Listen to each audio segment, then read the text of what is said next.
Well, it turns out the low-cost feature phone or smartphone battle seems to be heating up.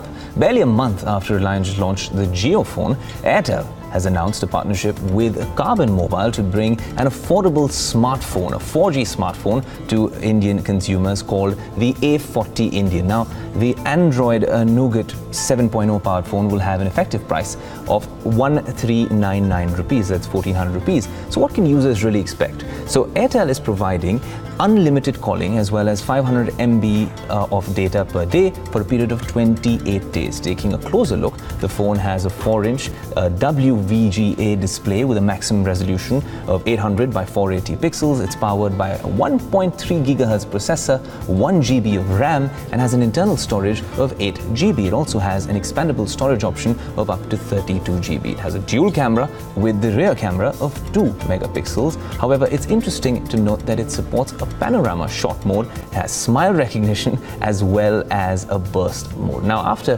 cheap data services, are affordable phones the new battleground for telcos? To talk about this, we're joined by Shiv Puja, Associate Director at IDC. He joined us on the phone line. Shiv, thanks so much for speaking with us at Bloomberg. I want to start by asking you, we saw what Reliance did with the JioPhone. We obviously saw, there've been talks of BSNL and Micromax getting together to come up with this affordable smartphone as well. And now this, Airtel and Karbonn getting together for this 4G smartphone, and truly a smartphone, this one.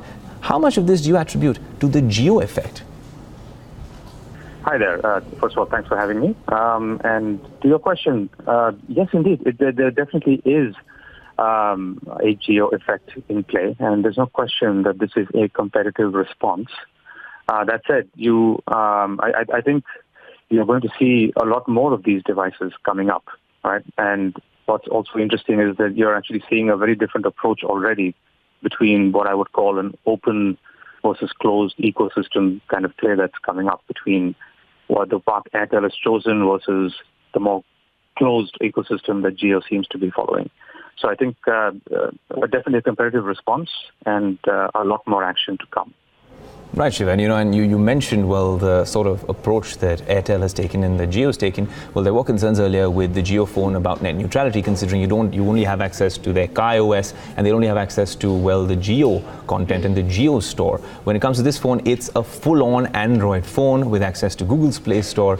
Well, it's a proper smartphone, a budget smartphone. But what I find really interesting is that, the way that they've actually worked out plans for this phone, considering that, in the first, you actually pay up 2899. That's how much the phone actually costs if you go to a Karbonn store. And then that's not all. You actually have to, actually recharge in the first few months for 3,000 rupees.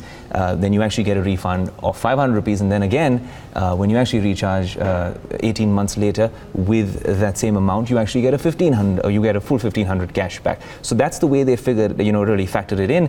But it's different from the JioPhone approach, where you actually pay 1,500 rupees up front, and then 3 years later, if you return it to them, you get a refund. Is that something very different according to you as well? Yes, I mean, look, there's no question that the plan itself is a little complicated, has many, terms and conditions. You have to do, as you said, X number of, recharges and so on and so forth. But I think we need to think of this, and the way the operators usually think of this also is, from the point of view of the lifetime value of a customer. For Airtel, their primary objective is defensive. They don't want to lose these subscribers to a Jio. So, they have structured it in a way that they feel will be affordable enough to keep these users within their network, on their network and in their ecosystem, but also offer them several other benefits. Like you said, this is an actual smartphone. It's not a feature phone. It's not a souped-up feature phone. It does offer plenty of features, half a gig per day, unlimited calling, dual SIM, and all the features that are so familiar to Indian consumers. And at the end of the plan period, they actually get to keep the device, unlike the JioPhone. So not a bad deal, all in all, I would say, but they've structured it in a different way, but also to make it very familiar. They're trying to keep the experience the same as what people are used to already. So I think that's the way they seem to be approaching this. Right, Shiv. Thanks so much for speaking with us at Bloomberg. So there you have it. Well, Airtel's answer to the JioPhone, it's effectively 1399 or 1400 rupees. Stay tuned to Bloomberg Quint for more updates.